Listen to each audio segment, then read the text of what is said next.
A dismayed Lionel Messi walks along the pitch at the end of the match.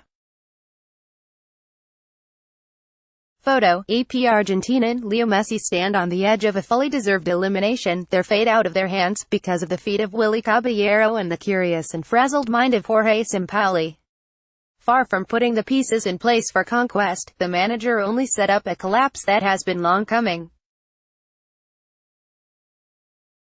Caballero's ludicrously bad mistake gifted Croatia the first goal of a 3-0 win that also secured last 16 qualification, although followed by a ludicrously good finish by Ante Rebic, but only after Sampaoli had somehow sent out a system that diminished all of their best talents. Not least those of Messi, who disappeared from view along with his team's chances.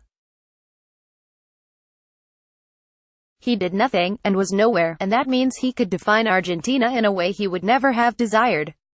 He did nothing, and may finish nowhere. "It's not the boss's partial responsibility, it's his total responsibility," said Sampaoli, taking the blame for a calamitous night that unraveled after Caballero's miscued dinked pass opened the door for Croatia. "It's not right to blame Caballero," added Sampaoli. "If I'd planned things differently, it would have worked out differently. I honestly thought the plan for this match was going to put pressure on the opponent. But after the disaster of the first goal, it was tough. We were lost emotionally." Croatia's Luka Modric celebrates with teammates at the end of the match.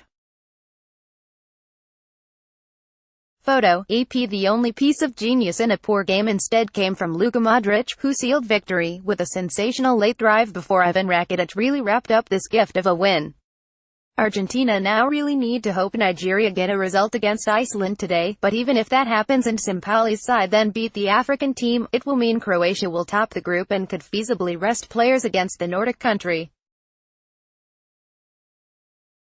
Argentina can complain about the bad luck or bad decision of Rebic staying on the pitch after what looked a red card offense before his goal, but they should really be looking to the long series of mistakes that led to this, their first group stage defeat since 2002 and likely their swiftest tournament exit since that calamity.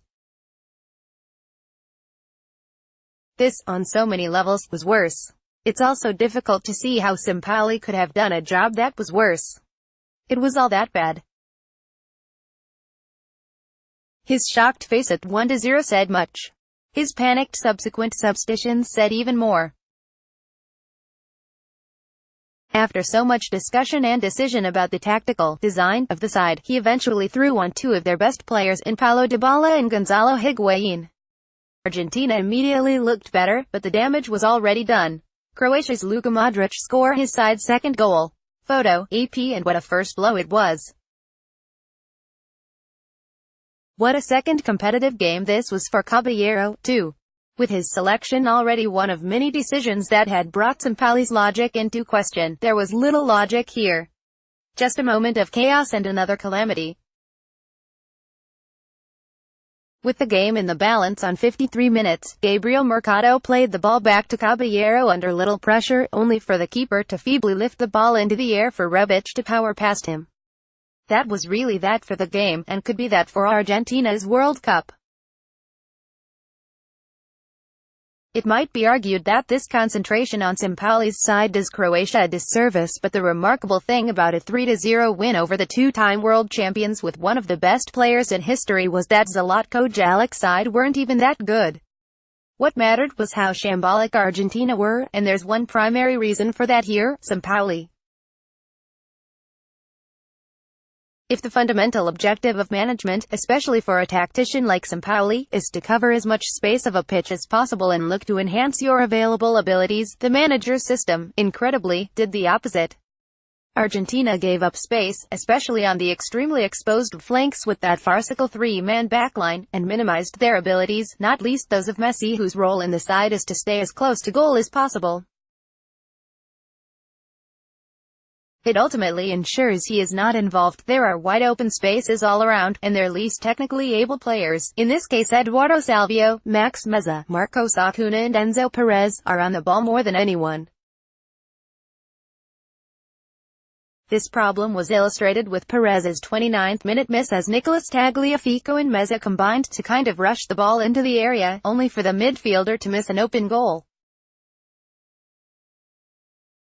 Croatia were much less than the sum of their parts, too. It was amazing that a team featuring Modric and Rakitic could be responsible for such chaos. What was weirdest, though, was the display of Messi. Rationale for his high role in the side here is that he is wasted against deep defenses when more withdrawn, but Croatia were not that. They were not Iceland. There was plenty of space to exploit. And yet there was Messi, on the fringes of the game. There were also many moments when he found himself yards away from teammates who were on the ball, but could not seem to get it to him. That problem only showed itself more profoundly when Croatia went into the lead with that ridiculous goal. Sampaoli then so tellingly introduced Higuain and he immediately impressed with a cut back for someone to run onto, only that was again Meza rather than Messi. The former missed, the latter was crowded out. Croatia eventually cut loose. The last goal then capped it all as, with Argentina players falling over themselves to chase the ball as they fell apart, Croatia really did just pass it into the net. They now pass through to the next round. Argentina need a favor to get there, but on this evidence they need a miracle. There could never be a worse time, then, for Messi to look so mortal. Copyright Independent News Service, Irish Independent.